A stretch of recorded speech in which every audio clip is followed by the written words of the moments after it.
Oh, good morning. It's tax day, and here I am with my Dunkin' Donuts coffee. This is number 3, and it's only 7 a.m. in the morning. Oh my God, how wound up am I? So today is Monday, April 18th. It's Easter Monday in Europe, so markets are closed, but it is tax day here in the United States. So let's talk about what it is that we need to know, right, on a day that will typically be relatively quiet, right?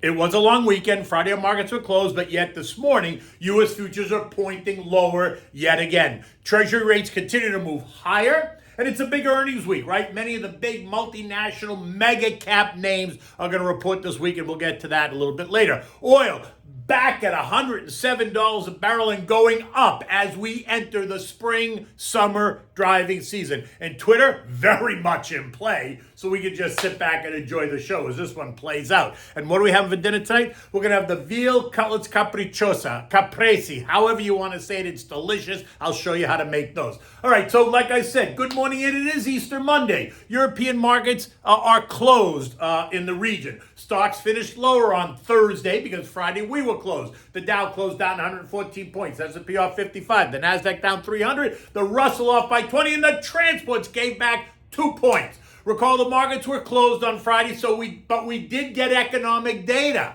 that investors were not able to react to, but may react to today. Empire Manufacturing, which details the state of manufacturing in the New York Northeast region, came in at 24.6, which blew the estimate of 1 out of the water. In addition, we got industrial production up 0.9%, again, better than the estimate, and capacity utilization of 78.3, up from 77.7. Now, this is interesting. The capacity utilization number. As that number approaches 80% or higher, it suggests building inflationary pressures. Now, capacity utilization has tested the 80 level twice since 2015. January of 2015, when inflation was running at 0.1%, and then again in August of 2018 when inflation was running at 2.4%. Both times it backed off, did not push higher. Inflation was not really an issue then. But this time it is different. There are signs of inflationary pressures all over the place. The latest CPI read coming in at 8.4%, while the latest PPI read came in at 11.2%. And that report suggests that next month's CPI is going to be even higher. Food, energy, housing, all surging to levels that are challenging the public psyche. 10-year yields were 1.68% in January of 2015. They were about 3% in December 2018. This morning, the 10-year Treasury is yielding 2.86 and going higher. Mortgage rates, which were 3.85 in 2015 and averaged 4.5 in 2018, but housing prices were much lower than they are today. So mortgage rates once again are hitting 5% today, and buyers are being stunned when they realize what the payment is, and that is starting to cause housing prices to stall. Not collapse yet, but they are stalling. Let's see what happens if rates continue to go higher. Oil this morning, once again, trading at $107 a barrel, exactly where it was before Joey announced its historic decision to release 1 million barrels of oil a day from the Strategic Petroleum Reserve for 6 months. At the time, the administration was blowing their own horn about how this move was going to bring prices down as more supply came online. And at the time, I, like many other strategists and analysts, questioned the validity of the move.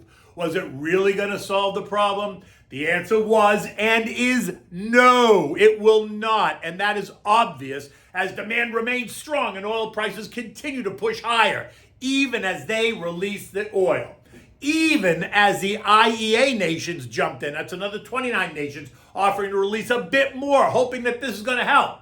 So the question is, how's that working for you, right? We're now above all 3 key trend lines and most likely will not find any resistance until oil hits about $115 a barrel. $8 higher from here. We're now entrenched in earnings season, and this week it's a big week. We're going to hear from 60-plus S&P companies this week, and they're expected to hear more of the same. Concern over supply chains, concern over the geopolitical crisis, concern over Fed policy, and concerns about how all this is going to affect not only the U.S. consumer, but the global consumer. Over the weekend, China reported that economic growth was faster than expected, despite the dystopian lockdowns taking place across the country in Shanghai, Guangzhou, and others. That is, if you believe anything that comes out of China anyway, right? You have to start there. A report over the weekend on Zero Hedge highlights that something stinks in China, that the lockdowns are not about COVID at all, but rather about global supply chain control, something I have also been asking for weeks.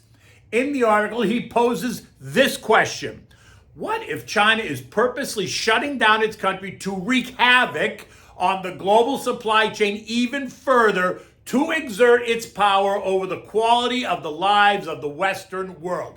Just think about that for 1 minute. It is not out of the realm of possibilities at all. And what I've been saying up till this point, and I've been saying it for weeks now, is shame on us for even allowing China to have that much control over the global supply chain. And just think about what happens when Gigi goes for Taiwan, the tech semiconductor capital of the world. You think we got problems now? You better think again. But don't worry, Intel's building a semiconductor plant in the middle of Ohio that'll be ready in 2025. So we only got 3 years to really worry about it. U.S. futures are lower this morning. Dow futures down 90 points. The S&P down 22. NASDAQ off by 100. The Russell's lower by 10 points. The headlines reveal that investors are bracing for a week of major reports ahead. Look for results from Bank of America, IBM, Procter & Gamble, Dow Jones, Johnson & Johnson, American Express, and Verizon. Note that these are all mega cap names. They are big, multinational, blue chip, core holdings, dividend payers. And they are not the high growth, sexy names. Those are going to come next week and the week after.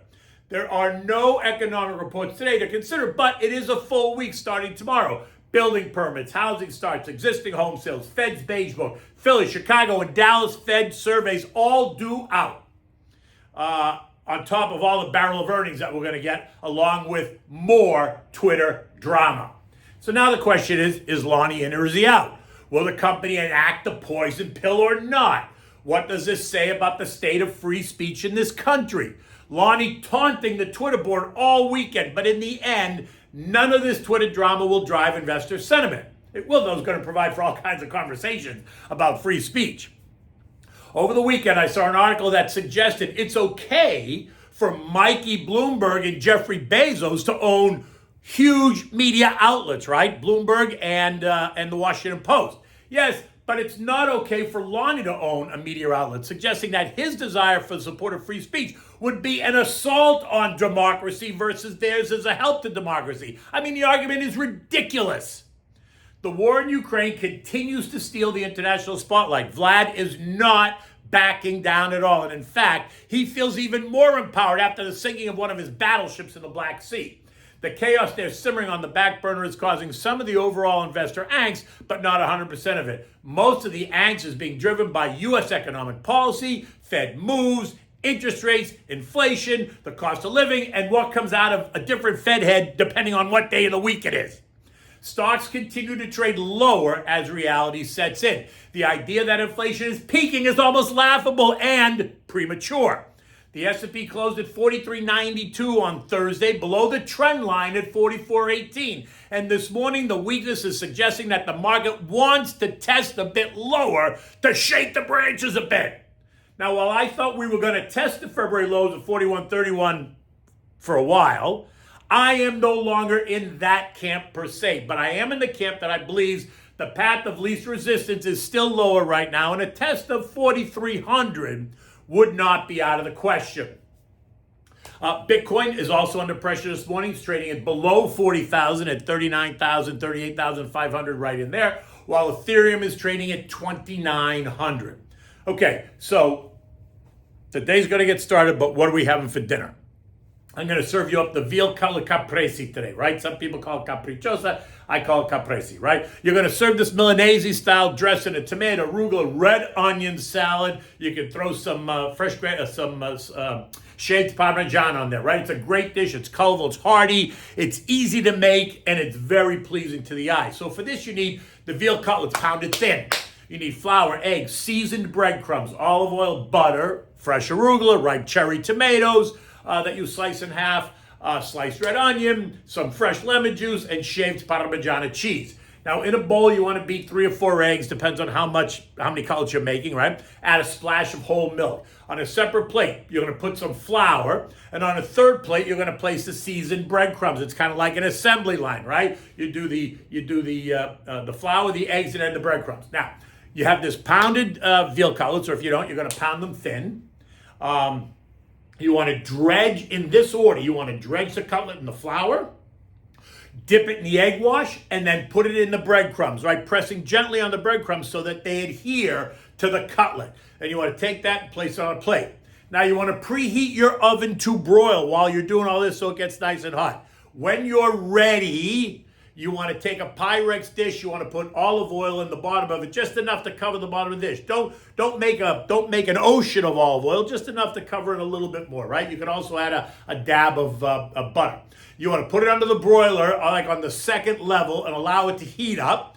When the oil's hot, you want to pull it out, pull the rack out, take the cutlets, place the cutlets in the dish one side down, and then immediately flip them over. So now both sides have oil on it. Put it back under the broiler, let it brown, golden brown on top. When it does, you're going to repeat, just flip those cutlets over, let the other side brown, right? You want them to be nice and golden brown and crispy.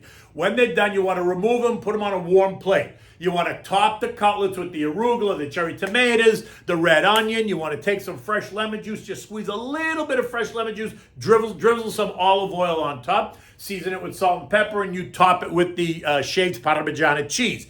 It's simple yet outstanding. Enjoy this with your favorite wine. And now that spring is in the air, you can choose a red or you can even choose a nice rosé, right? If it's a nice night out, you sit out back, a nice chilled rosé also goes well with this dish. In any event, it is Monday. It'll be a quiet day today, but it'll be an interesting day. Expect Twitter and the earnings to dominate the headlines. In any event, until tomorrow, take good care.